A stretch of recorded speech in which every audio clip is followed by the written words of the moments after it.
ತರುವಿನ ನೆರಳು ಕೊಡುವಂತ ಸುಖವು ಕೊಡುವನು ಕೃಪೆಯ ದಿನವು.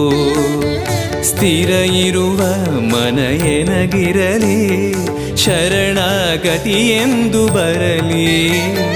ಭಗವಂತನ ಪ್ರಿಯ ಮಗನಿವನ ಸಾರಿ ಬದುಕು ಇರಲಿ.